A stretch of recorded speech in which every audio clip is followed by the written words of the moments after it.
Halo, salam sehat semuanya. Gimana nih kabar kalian semua? Saya harap kalian tetap sehat ya dan selalu bersemangat untuk mengikuti pembelajaran hari ini. Pada kesempatan kali ini, kita akan membahas tentang kebijakan moneter. Yang pertama, kita akan membahas tentang pengertian dari kebijakan moneter.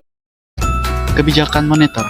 Kebijakan moneter adalah kebijakan untuk mengendalikan keadaan ekonomi makro agar dapat berjalan sesuai dengan yang diinginkan melalui pengaturan jumlah uang yang beredar dalam perekonomian. Yang membuat kebijakan ini adalah Bank Indonesia.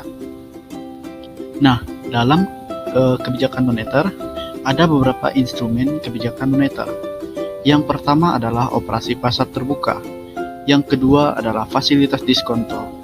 Yang ketiga adalah rasio cadangan wajib. Dan yang terakhir adalah himbauan moral. Selanjutnya, kita akan membahas tujuan dari kebijakan moneter. Yang pertama yaitu Bank Indonesia memiliki tujuan untuk mencapai dan memelihara kestabilan rupiah. Hal ini tercantum dalam Undang-Undang Nomor 3 Tahun 2004 Pasal 7 tentang Bank Indonesia. Jadi di sini tujuannya untuk memelihara kestabilan nilai rupiah. Selanjutnya, dalam pelaksanaannya, Bank Indonesia memiliki wewenang untuk melakukan kebijakan moneter melalui penetapan sasaran-sasaran moneter seperti uang yang beredar atau suku bunga dengan tujuan utama menjaga sasaran laju inflasi yang ditekankan oleh pemerintah. Tujuan yang berikutnya, secara operasional, pengendalian sasaran-sasaran moneter tersebut menggunakan instrumen-instrumen antara lain seperti operasi pasar terbuka, pasar uang baik rupiah maupun valuta asing, penetapan tingkat diskonto, penetapan cadangan wajib minimum, dan pengaturan kredit atau pembiayaan. Nah, tujuan dari dasarnya adanya kebijakan moneter adalah untuk mengatasi inflasi. Apa sih inflasi itu? Mungkin dari kita ada yang bertanya-tanya apa itu pengertian dari inflasi. Secara sederhana, inflasi diartikan sebagai meningkatnya harga-harga secara umum dan terus-menerus. Kenaikan dari satu atau dua barang saja tidak akan dapat disebut sebagai inflasi, kecuali bila kenaikan itu meluas pada barang lainnya. Kebalikan dari inflasi tersebut disebut deflasi. Indikator yang sering digunakan untuk mengukur tingkat inflasi adalah indeks harga konsumsi atau IHK. Perubahan IHK dari waktu ke waktu menunjukkan pergerakan harga dari paket barang dan jasa yang dikonsumsi masyarakat. Indikator harga konsumen atau IHK terdapat indikator inflasi lainnya. Di antaranya adalah yang pertama adalah indeks harga perdagangan besar atau IHPB. Harga perdagangan besar dari suatu komoditas ialah harga transaksi yang terjadi antara penjual atau pedagang besar pertama dengan pembeli atau pedagang besar dalam jumlah besar pada pasar pertama atas suatu komoditas. Yang selanjutnya adalah deflator produk domestik bruto atau PDB, menggambarkan pengukuran level harga barang aktif atau final goods dan jasa yang diproduksi di dalam suatu ekonomi atau negeri. Deflator PDB menghasilkan dengan membagi PDB atas dasar harga nominal dengan PDB atas dasar harga konstan. Pengelompokan inflasi. Inflasi yang diukur dengan IHK di Indonesia dikelompokkan ke dalam 7 kelompok pengeluaran berdasarkan The Classification of Individual Consumption by Purpose COIC atau COICOP. Yang pertama adalah kelompok bahan makanan. Yang kedua adalah kelompok makanan jadi, minuman, dan tembakau. Yang ketiga adalah kelompok perumahan. Yang keempat adalah kelompok sandang. Yang kelima, kelompok kesehatan. Yang keenam, kelompok pendidikan dan olahraga. Yang ketujuh, kelompok transportasi dan komunikasi. Selanjutnya adalah kestabilan inflasi. Yang pertama, inflasi yang tinggi akan menyebabkan pendapatan real masyarakat akan terus menurun, sehingga standar hidup dari masyarakat akan turun, dan akhirnya menjadikan semua orang, terutama orang miskin, bertambah miskin. Yang kedua, inflasi yang tidak stabil akan menciptakan ketidakpastian atau uncertainty bagi pelaku ekonomi dalam mengambil keputusan. Pengalaman empiris menunjukkan bahwa inflasi yang tidak stabil akan menyulitkan keputusan masyarakat dalam melakukan konsumsi, investasi, dan produksi yang pada akhirnya akan menurunkan pertumbuhan ekonomi. Yang ketiga, tingkat inflasi domestik yang lebih tinggi dibanding dengan tingkat inflasi di negara tetangga menjadikan tingkat bunga domestik real menjadi tidak kompetitif, sehingga dapat memberikan tekanan pada nilai rupiah. Untuk lebih jelasnya akan kita bahas pada gambar berikut. Sirkulasi uang. Ketika uang beredar meningkat, maka harga barang juga akan ikut meningkat. Sedangkan jika uang beredar semakin banyak, akan menyebabkan barang beredar semakin sedikit, sehingga hal tersebut menyebabkan harga meningkat. Jika harga sudah meningkat, maka hal tersebut akan menyebabkan terjadinya inflasi. Setelah kita membahas tentang sirkulasi uang, selanjutnya kita akan membahas tentang transmisi kebijakan moneter. Transmisi kebijakan moneter adalah bekerjanya perubahan Bank Indonesia rate sampai mempengaruhi inflasi, disebut sebagai transmisi kebijakan moneter. Berikut beberapa perubahan BI rate yang mempengaruhi inflasi. Yang pertama adalah jalur suku bunga, yang kedua adalah jalur kredit, yang ketiga adalah jalur nilai tukar, yang keempat adalah jalur harga aset, dan kelima jalur ekspektasi. Kebijakan moneter kontraktif adalah suatu kebijakan dalam rangka mengurangi jumlah uang yang beredar. Disebut juga dengan kebijakan uang ketat atau tight money policy. Mendorong suku bunga dalam negeri meningkat dan nilai tukar akan cenderung apresiatif.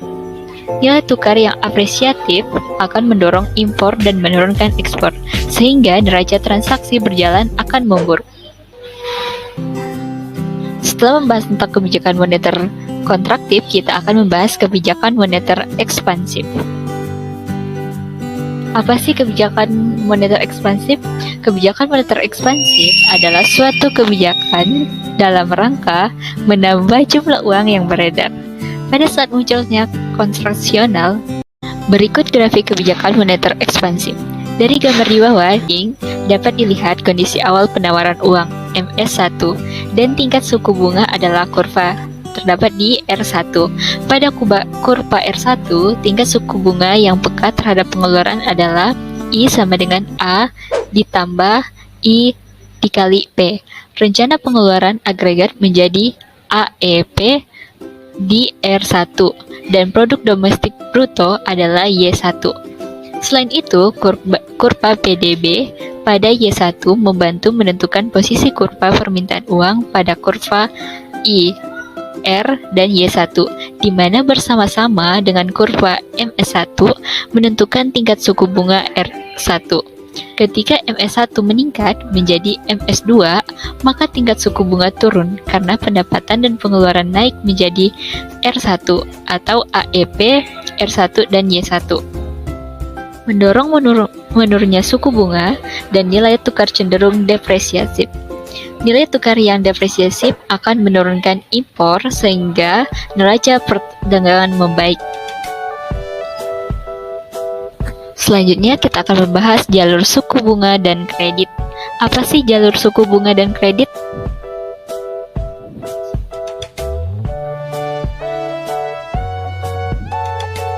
Jalur suku bunga yaitu perubahan BI rate mempengaruhi suku bunga deposito dan suku bunga kredit perbankan.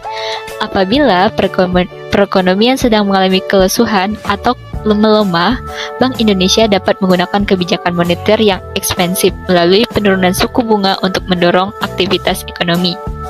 Penurunan suku bunga bi rate menurunkan suku bunga kredit, sehingga permintaan akan kredit dari perusahaan dan rumah tangga akan meningkat.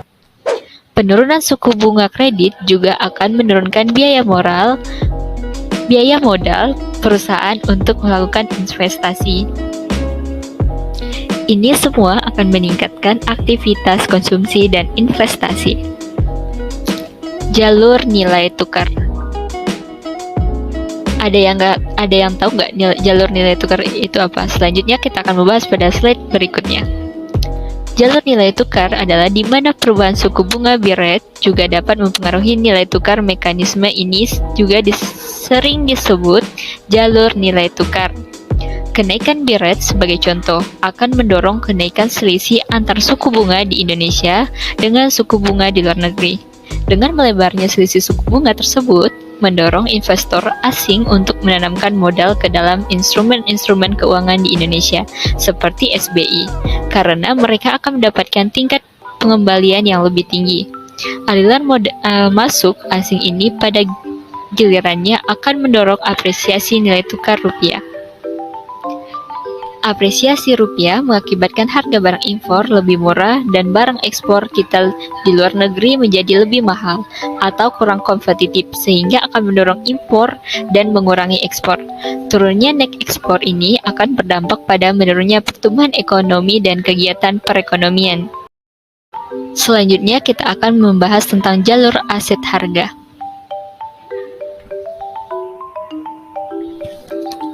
Jalur harga aset. Perubahan suku bunga bi rate mempengaruhi perekonomian makro melalui perubahan harga aset. Kenaikan suku bunga akan menurunkan harga aset seperti saham dan obligasi, sehingga mengurangi kekayaan individu dan perusahaan yang pada gilirannya mengurangi kemampuan mereka untuk melakukan kegiatan ekonomi seperti konsumsi dan investasi. Selanjutnya adalah jalur ekspektasi. Apa sih jalur ekspektasi? Dampak perubahan suku bunga kepada kegiatan ekonomi juga mempengaruhi ekspektasi publik dan inflasi. Jalur ekspektasi. Penurunan suku bunga yang diperkirakan akan mendorong aktivitas ekonomi dan akhirnya inflasi mendorong pekerja untuk mengantisipasi kenaikan inflasi dengan meminta upah yang lebih tinggi. Upah ini pada akhirnya akan dibebankan oleh produsen kepada konsumen melalui kenaikan harga. Mekanisme transisi kebijakan moneter ini bekerja memerlukan waktu atau time lag. Time lag masing-masing jalur bisa berbeda dengan yang lain. Jalur nilai tukar biasanya bekerja lebih cepat karena dampak perubahan suku bunga pada nilai tukar bekerja sangat cepat. Kondisi sektor keuangan dan perbankan juga sangat berpengaruh pada kecepatan transmisi kebijakan moneter. Apabila perbankan melihat risiko perekonomian cukup tinggi, respon perbankan terhadap penurunan suku bunga atau bi rate biasanya sangat lambat. Juga apabila perbankan sedang melakukan konsolidasi untuk memperbaiki permodalan, penurunan suku bunga kredit dan meningkatnya permintaan kredit belum tentu direspon dengan kenaikan penyaluran kredit. Di sisi permintaan, penurunan suku bunga kredit perbankan juga belum tentu direspon oleh meningkatnya permintaan kredit dari masyarakat apabila prospek perekonomian sedang lesu. Kesimpulannya, kondisi sektor keuangan perbankan dan kondisi sektor real sangat berperan dalam menentukan efektif atau tidaknya proses transmisi kebijakan moneter. Terima kasih sudah menyaksikan video kami dan belajar bersama kami. Kami harap semoga dapat bermanfaat dan jangan lupa share video ini ya. Terima kasih.